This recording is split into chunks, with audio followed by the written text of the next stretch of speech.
Agora, deixa eu te perguntar Calimar uma coisa, também. Vicky, talvez mudando aqui um pouco de rumo, se eu estiver mudando muito, vocês me falam, né? Eu entendo quando você fala que o satanista é um termo sensacionalista para chocar, principalmente um público cristão, e que tem talvez essa visão, né, de provocar. Agora, talvez algumas pessoas quando falam dos satanistas entendem como uma religião, como um culto, pensando, por exemplo, naquelas pessoas que fazem certos tipos de sacrifício, animal ou Sim. infantil, como dizem na mídia, associado com o que o pessoal chamaria de magia negra Sim. e coisas desse tipo. E chamam isso de rituais satânicos e de satanismo. Sim. Né? Você, na sua opinião, acha que isso é algo que existe, que funciona, que existe essa magia negra, entre aspas? Isso é satanismo, não é satanismo? Então vamos lá. Primeiro, magia não tem cor, que a gente vê, né? Magia não tem cor, é a intenção. O que difere, por exemplo, um ritual que é feito dentro do luciferianismo, um corte de um animal, às vezes de um bode, de uma cabra, de uma galinha, de um dos animais, por exemplo, que Abraão cortou quando ele fez o Brit, quando ele fez a aliança. Tá. Também é um sacrifício animal. Então, o que vai diferenciar é a intenção que eu faço aquele sacrifício. Pô, eu fiz esse trabalho de magia para prejudicar alguém, foi movido pelo ego? Ou foi movido por uma força minha que me diz, cara, eu preciso quebrar uma barreira que eu estou sofrendo hoje? Essa é a questão primordial.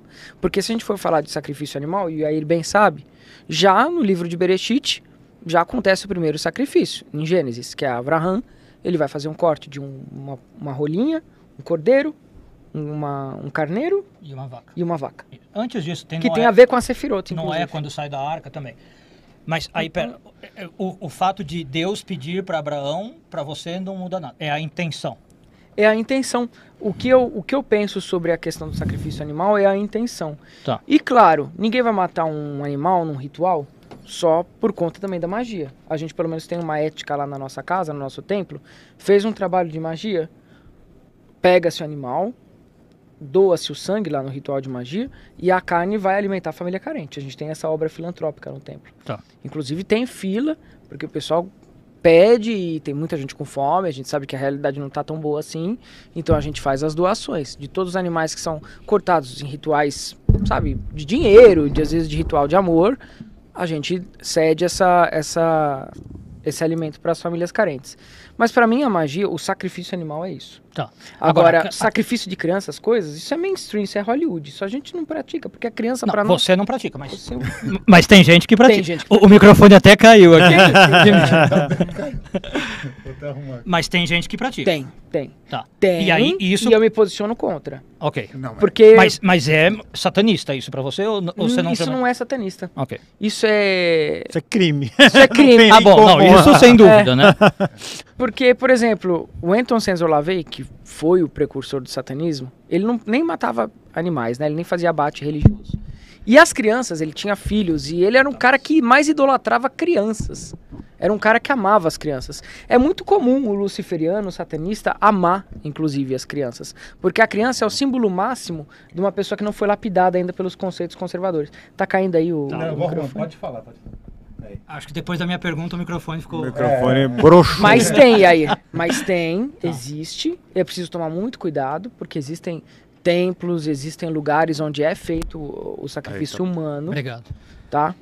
Existe sim, a gente não vai romantizar, isso existe. Exatamente. Exato. Assim como existe também o jejum que os evangélicos fizeram na África e morreu 70 pessoas. Assim como existem pessoas que morrem em todas as religiões do mundo por conta de loucos que extraem passagens dos seus livros canônicos e interpretam elas do jeito que elas bem querem e estão dispostos a fazerem claro, atrocidades. claro. Um dos exemplos que eu sempre falo quando me perguntam do sacrifício humano foi que houve um sacrifício humano aqui no Brasil. Esse tema, Guru, a gente pode falar desse tema? Pode, eu eu não falei tô que eu ia falando desviar nada. do assunto. Qualquer coisa, volta. Não, só pra gente falar uma coisa aqui. Ou usa um termo mais suave. Não dá pra usar outra coisa. Tem outro Mas termo. isso aí não... Bom, enfim. Houve um crime, Essas práticas. houve uma prática desse tipo Aham. aqui no Brasil, onde as pessoas inclusive consumiram a carne e foram cristãos. Os canibais de Garanhuns eram cristãos. Ficou famoso esse caso. Por conta de um excerto É. que eles pegaram da Bíblia, interpretaram erroneamente e acreditaram que consumir a carne humana traria poderes espirituais. Não, muitas culturas tribais ancestrais têm Sim, essa tem, crença. sim. Né, Até hoje, antropofágica. É comum, na Índia, por exemplo, os Agori, acho que quando você chamar o Otávio Leal, pede para ele falar sobre os Agori Baba, lá da Índia. Eles têm essa prática, mas eles se alimentam dos defuntos, eles não matam. Eles se alimentam dos defuntos. Mas enfim, então assim, mas os Agori, é muito legal a gente falar sobre os Agori. Existe uma diferença entre o que é obscuro e o que é uma quebra de tabus. Os Agori, para vocês conhecerem, é uma tradição da Índia, do norte da Índia, se eu não me engano, que eles têm uma vida completamente isolada, eles moram do outro lado do Ganges, são completamente avessos à vida cotidiana ali que rola nas capitais, e eles vagam pelos cemitérios, eles usam o vibhuti, que é um pó retirado das cinzas dos mortos para cobrir os corpos. Eles se alimentam dentro de crânios humanos, né, das refeições deles. Eles praticam, enfim, coisas bem interessantes assim do nosso ponto de vista. Sabe para quê? Para quebrar aquele estigma de que Deus não está ali. Perfeito. Então olha que interessante. Até nas coisas mais sujas para nós, do nosso modelo ocidental, os indianos falam, não, mas Deus está aqui também. Se Deus é o limpinho, Deus também é o sujo. Inclusive, por isso que eles se banham no Ganges, que é o rio mais poluído do mundo. Então, é muito complicado a gente saber diferenciar isso. Agora, entrar no espaço do outro, machucar outra pessoa de forma gratuita, principalmente inocentes, isso não faz parte do código de ética do satanismo, nem do satanismo mais ateísta do LaVey, nem de qualquer vertente, e muito menos do luciferianismo, que é uma proposta esotérica. Mas tem loucos que fazem, tem que tomar cuidado com o tipo de lugar que frequenta, que procura, porque a gente teve recentemente na mídia 3 casos desse, inclusive no sul do Brasil, onde alguns religiosos se dizem quimbandeiros e fazem alguns tipos de coisas ali totalmente avessas à quimbanda, que na verdade é um rito de origem bantu, que significa cura. Era um método de cura utilizado pelos bantus até eles chegarem aqui, depois da colonização do Diogo Cão lá na África, né? Então assim, tem que tomar muito cuidado com o tipo de casa que frequenta, porque pode sim se deparar com uma situação dessa.